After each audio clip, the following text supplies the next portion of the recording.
Hello दोस्तों, तो आज हम बात करेंगे ह्यूमन रेस्पिरेटरी सिस्टम, मानव श्वसन तंत्र के बारे में बात करेंगे। तो हम इसको डिटेल से पढ़ेंगे।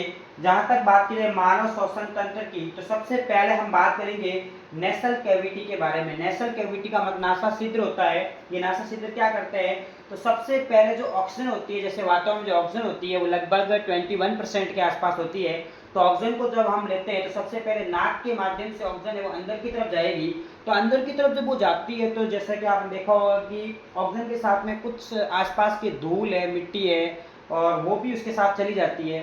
तो उसमें क्या होता है कि जो नाक होता है, नाक में रोम छिद्र होते हैं, मतलब नाक के अंदर छोटे छोटे बाल होते हैं। वो बाल क्या करते हैं, जो भी ऑक्सीजन के साथ में धूल होंगे, कण धूल के कण होंगे या फिर धुआं वगैरह होगा, उसको वहीं पर रोक देता है। इसके बाद में जो ऑक्सीजन है वो आगे जाएगी। ऑक्सीजन आगे जाएगी तो देखो एक यहाँ भाग आपको देखने मिलता है, इसका नाम है एपिग्लोटिस। ये एपिग्लोटिस जो भाग होता है, ये एपिग्लोटिस भाग जो होता है वो आपके गले और नासा छिद्र के जस्ट बीच में होता है।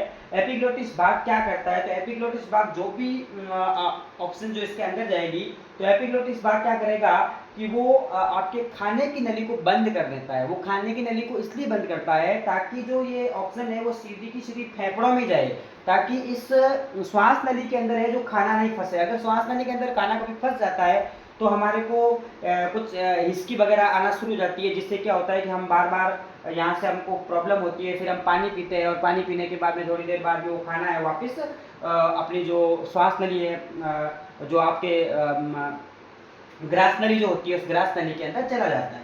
इसके बाद में तो एपिग्लोटिस का मेन काम होता है एक तरह से एक दीवार की तरह ये काम करता है।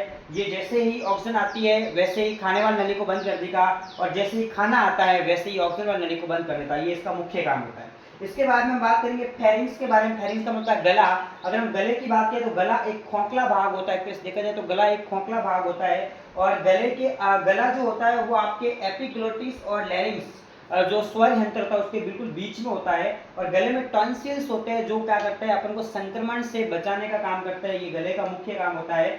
और गला ही जो होता है वो एक तरह से श्वास नली और जो भोजन की नली होता है उन दोनों को आपस में जोड़ के रखने का काम करता है। इसके बाद हम बात करेंगे लैरिंग्स के बारे में। तो लैरिंग्स जो होता है वो स्वर यंत्र होता है। जैसे हम इसके स्वर यंत्र पे, जैसे आप जहाँ पे अगर अंगुली टच करोगे तो वहाँ पे आपको वाइब्रेशन देखने को मिलेगा। तो गले के जिस भाग पे आपको वाइब्रेशन देखने को मिलता है उसको अपन बोलते हैं लैरिंग्स। जहाँ से अपनी आवाज है वो बाहर निकलती है उसको अपन लैरिंग्स बोलते हैं। और लैरिंग्स के बाद हम बात करेंगे ईसोफेगस की। अगर ईसोफेगस की बात करें तो ईसोफेगस जो होता है वो खाने को डायरेक्टली जो है आमाशय के अंदर पहुंचाने का काम करता है, ताकि वो खाना वापस आमाशय से बाहर नहीं आए। ये ईसोफेगस का मुख्य काम होता है कि खाने को आमाशय तक पहुंचाता है और खाना जो है वापस आमाशय से वापस बाहर न आए, इसमें भी ये बहुत ज़्यादा हेल्प करता है। उसके बाद हम बात करेंगे ट्रेकिया के बारे में। जो ट्रेकिया होती है वो आपके ईसोफेगस से जस्ट नीचे होती है। ट्रेकिया जिसको श्वसनी बोलते हैं, जहाँ से जो ऑक्सीजन है वो आगे की तरफ जाएगी। तो जब आगे की तरफ ऑक्सीजन जाती है तो ट्रेकिया जो होती है वो दो भागों में बंट जाती है। जैसे कि आप देख रहे हैं यहाँ पे दो भागों में बंट गई है। एक भाग जो है वो आपके कौन से फेफड़े में जाएगा, तो एक भाग है वो आपके जाएगा राइट वाले में, और एक भाग जो है वो जाएगा आपके लेफ्ट वाले में। तो दोनों अलग अलग भागों में बंट जाती है, और वहां पे ये क्या करती है, ऑक्सीजन को लेके जाती है। दोनों ही फेफड़ों के अंदर ऑक्सीजन ले जाने का जो काम होता है वो आपके श्वसनिका का होता है। इसको बोलते हैं ब्रोंकस। ब्रोंकस मतलब ट्रेकिया जो श्वसनी है वो दो भागों में बटेगी, इसको बोलते हैं ब्रोंकस। और ब्रोंकस दो भागों में बट गया मतलब इसको बोलते हैं श्वसनिका। और अंदर जाकर के फेफड़े के जैसे ही अंदर चली जाती है तो अंदर जाने के बाद में ये और बहुत सारे भागों में बढ़ जाती है, उसको बोलते हैं ब्रोंक्यूलेस। और ब्रोंक्यूलेस जिसको बोलते हैं श्वसनिका बहुत सारे भागों में बढ़ जाएगी, उसको ब्रोंक्यूलेस बोलते हैं। और वहां पर जहां भी फेफड़े में ऑक्सीजन की, पूरे फेफड़े के अंदर जो ऑक्सीजन पहुंचाने का जो काम होता है, पूरे कंप्लीटली पूरा ऑक्सीजन पहुंचाने का वो होता है ब्रोंक्यूलेस का।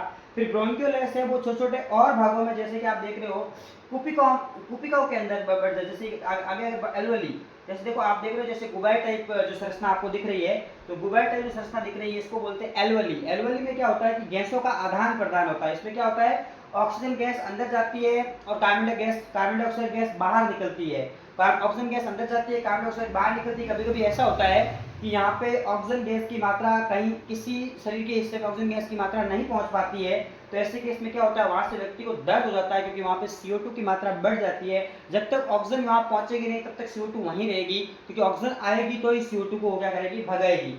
इसके बाद में अगर हम बात की जाए तो अगला भाग होता है कैपिलरी नेटवर्क। ये कैपिलरी नेटवर्क होता है, ये क्या काम करता है, तो ये धमनी और सिरा से जुड़ा होता है, आर्टरीज और वेन से जुड़ा होता है। और ये क्या करता है, जो भी रक्त होता है, ब्लड जो होता है, वो ब्लड में सर्कुलेशन में बहुत ज़्यादा हेल्प करता है। और ये क्या करता है, गैसों के आदान प्रदान में भी सहायक है। कहने का मतलब ऑक्सीजन को ले जाने में भी इसका बहुत अच्छा योगदान है। और अगर हम बात की जाए डायफ्राम की, बात की जाए, डायफ्राम क्या होता है, जैसे हम ऑक्सीजन को शरीर के अंदर लेते हैं वैसे ही सिकुड़ जाता है और नीचे की ओर हो जाता है। और जैसे ही कार्बन डाइऑक्साइड को बाहर निकाल देते हैं तो वैसे ही ये जो होता है वो, कहने का मतलब है, अपने ऊपर वाली वापस स्थिति पे आ जाता है। इस प्रकार से गैसों का बार बार आदान प्रदान होता रहता है।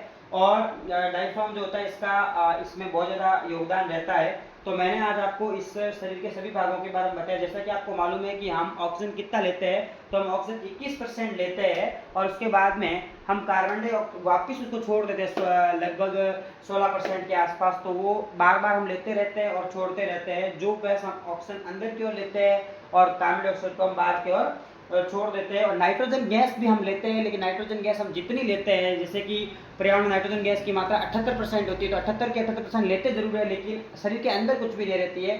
पूरी की पूरी जो गैस होती है वो शरीर से बाहर आ जाती है। और नाइट्रोजन गैस की मात्रा शरीर के अंदर कुछ भी नहीं रहती है, पूरी की पूरी हम शरीर से बाहर निकाल देते हैं। तो इस प्रकार से मैंने आपको ह्यूमन रेस्पिरेटरी सिस्टम को विस्तार से बताया। Thank you.